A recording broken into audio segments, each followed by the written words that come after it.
तो दोस्तों, क्योंकि रिश्तों के भी रूप बदलते हैं कि आज के एपिसोड की शुरुआत में हम देखते हैं कि अंगद और वृंदा का टकराव और ज्यादा बढ़ जाता है। अंगद दर्द और गुस्से में वृंदा से कहता है कि अगर उसे उससे इतनी परेशानी थी और वो उससे इतना दूर जाना चाहती थी तो उसे पहले ही बता देना चाहिए था। उसके मुताबिक वो खुद ही उससे दूर हो जाता, लेकिन उसे इस तरह चोट पहुंचाने की जरूरत नहीं थी। ये सुनकर वृंदा भड़क जाती है। वो याद दिलाती है कि जिस इंसान ने उसके चरित्र पर सवाल उठाए, उसे बार बार अपमानित किया और उसकी इज्जत को ठेस पहुंचाई, वही आज खुद को सबसे ज्यादा आहत बता रहा है। तो इस पर अंगद मानता है कि जो कुछ उसने कहा उसे याद करके उसे भी अच्छा नहीं लग रहा, लेकिन वो फिर भी अपने शक से बाहर नहीं निकल पा रहा होता। तो वृंदा जवाब देती है कि अब वो पहले वाला समझदार और भरोसा करने वाला इंसान रहा ही नहीं। वो ये भी कहती है कि जो कुछ होना था वो हो चुका, और सबसे बड़ी बात यह है कि अब उनके निजी मामले भी दूसरों तक पहुंच चुके हैं। तो इस पर अंगद तुरंत पलटकर कहता है कि अगर बाकी लोगों को सब पता चला है तो सिर्फ उसकी वजह से नहीं, बल्कि वृंदा ने भी मुन्नी और सलोनी को सारी बातें बता दी है। तो वृंदा इस पर साफ करती है कि उसने ऐसा मजबूरी में किया। उसके अनुसार वो तो हालात को संभालने और सामान्य दिखाने की कोशिश कर रही थी, लेकिन पूजा के बीच से उठकर जाने वाला अंगद ही था। फिर वृंदा बोलती है कि तुम्हें क्या लगता है कि तुम ऐसे पूजा अधूरी छोड़कर जाओगे तो कोई तुमसे सवाल नहीं करेगा क्या? पूछेगा नहीं?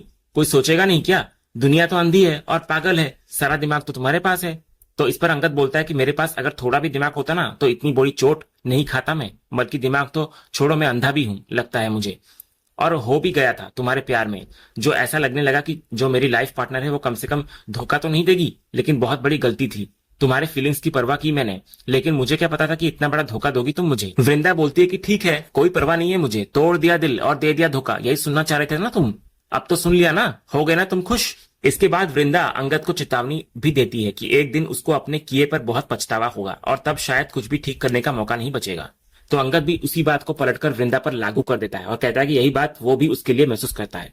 इसके बाद बात सीधे तलाक तक पहुंच जाती है। वृंदा साफ कहती है कि अब वो एक पल भी उसके साथ नहीं रहना चाहती। वहीं अंगद भी कहता है कि अब साथ रहने की कोई इच्छा उसके अंदर भी नहीं बची है। फिर वृंदा बोलती है कि अगर सब कुछ सबके सामने आ ही चुका है तो परिवार वालों को भी सच बता देना चाहिए। वो तुरंत मिहिर को फोन लगाने का फैसला कर लेती है। तो इधर अंगद भी उसको नहीं रोकता, बल्कि वो कहता है कि वो खुद भी पापा और माँ से बात करना चाहता है, क्योंकि उसके अंदर इतना गुस्सा और पछतावा भरा होता है कि वो पुराने फैसलों तक को गलत ठहराने लगता है। वो कहता है कि पापा ने सही बोला था कि तुम जैसी लड़की से मुझे शादी नहीं करनी चाहिए थी।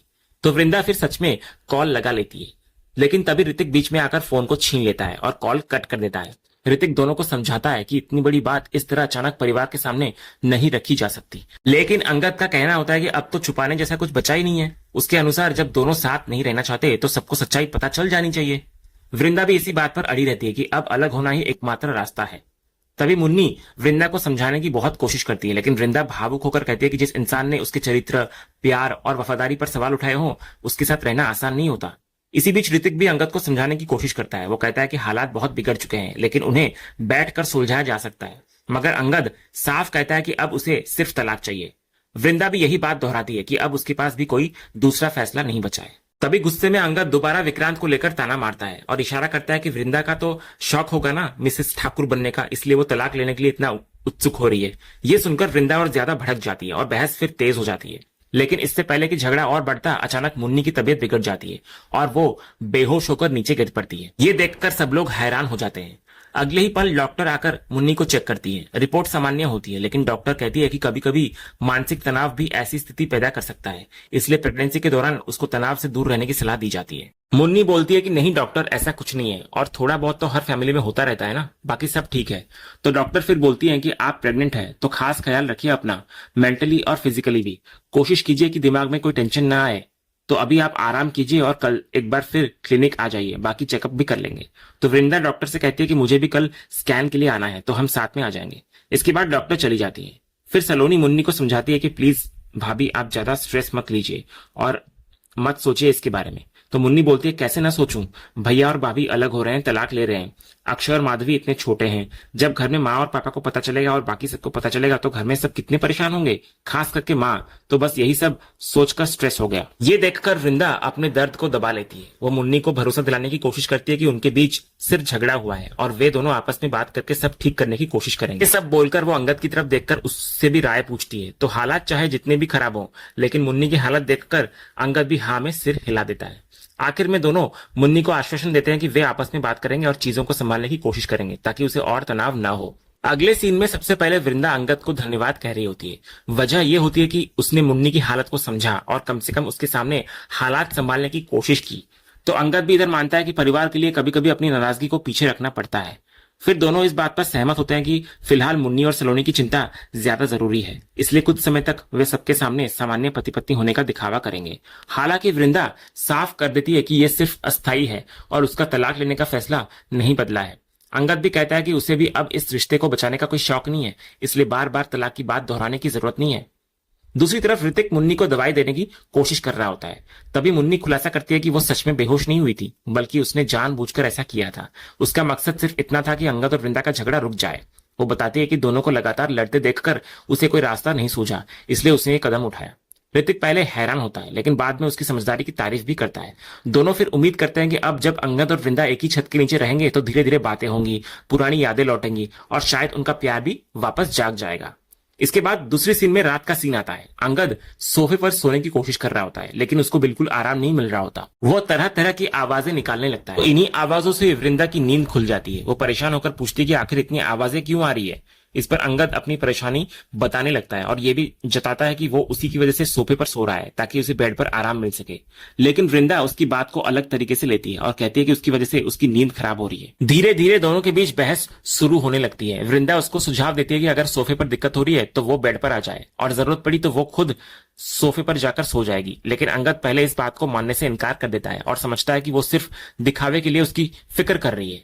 वृंदा फिर साफ करती है कि वो उसकी चिंता नहीं बल्कि अपनी नींद और आराम की चिंता कर रही है, क्योंकि उसकी आवाजों की वजह से वो सो नहीं पा रही। बहस आगे बढ़ती है और आखिर में वृंदा बोलती है कि बेड इतना बड़ा है कि दोनों अपनी अपनी तरफ रह सकते हैं। उसका मतलब सिर्फ इतना होता है कि रात शांति से निकल जाए। शुरू में अंगद फिर भी जिद करता है और सोफे पर ही रहने की बात करता है, लेकिन कुछ देर बाद कमर और शरीर में दर्द होने लगता है, तो आखिरकार उसे मानना पड़ता है और वो बेड पर आ जाता है सोने के लिए। जैसे ही अंगद बेड पर आता है, वृंदा पहले से ही दोनों के बीच एक तकिया रख देती है। वो साफ करती है कि ये उनके बीच की सीमा है और कोई भी इसे पार नहीं करेगा। तो अंगद भी कहता है कि उसे कोई शौक नहीं है सीमा पार करने की, तो वो भी अपनी तरफ ही रहेगा। इसके बाद दोनों अपने अपने हिस्से में लेट जाते हैं। बाहर से देखने पर ऐसा लगता है कि दोनों के बीच सिर्फ नाराजगी और दूरी बची है, लेकिन रात के बीच में अनजाने में सब बदल जाता है। नींद में अंगद करवट बदलता है और उसका हाथ वृंदा पर आ जाता है। दूसरी तरफ वृंदा भी नींद में उसकी तरफ मुड़ जाती है। धीरे धीरे दोनों एक दूसरे के करीब आ जाते हैं, यहाँ तक कि दोनों नींद में ही प्यार जताने वाली बातें कर देते हैं, एक दूसरे को आई लव यू बोल देते हैं। ये पल दिखाता है कि चाहे दोनों कितनी भी नाराजगी दिखा रहे हो, दिल के किसी कोने में पुरानी भावनाएं अभी भी मौजूद हैं।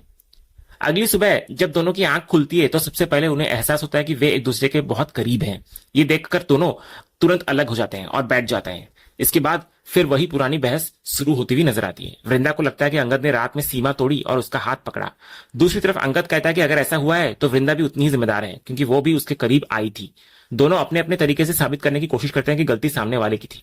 कोई भी अपनी गलती मानने को तैयार नहीं होता। इसके बाद बहस चल ही रही होती है कि अचानक वृंदा को तबीयत खराब महसूस होने लगता है। उसको तेज उल्टी जैसा एहसास होता है। वो तुरंत उठती है और भागकर बाथरूम की तरफ चली जाती है। और यहीं पर एक अहम बदलाव दिखता है। अभी तक जो अंगद उससे बहस कर रहा था, उसी पर उसका सारा गुस्सा पीछे छूट जाता है। जैसे ही वो वृंदा को इस हालत में देखता है, वो तुरंत चिंतित हो जाता है। वो उठकर बाथरूम की तरफ देखने लगता है और उसकी चिंता साफ दिखाई देती है। और इसी सीन के साथ आज का यह एपिसोड यहीं पर खत्म होता है। तो दोस्तों, आपको आज के एपिसोड का अपडेट कैसा लगा, अपनी राय हमें कमेंट बॉक्स में जरूर बताएं। अगर आपको आज का ये वीडियो पसंद आया हो तो वीडियो को लाइक और शेयर जरूर करें, और ऐसे ही लेटेस्ट एपिसोड के अपडेट्स जानने के लिए हमारे इस चैनल को सब्सक्राइब करना ना भूलें और बेल आइकन को भी जरूर दबाएं। मिलते हैं अगले एपिसोड के अपडेट के साथ, तब तक के लिए धन्यवाद।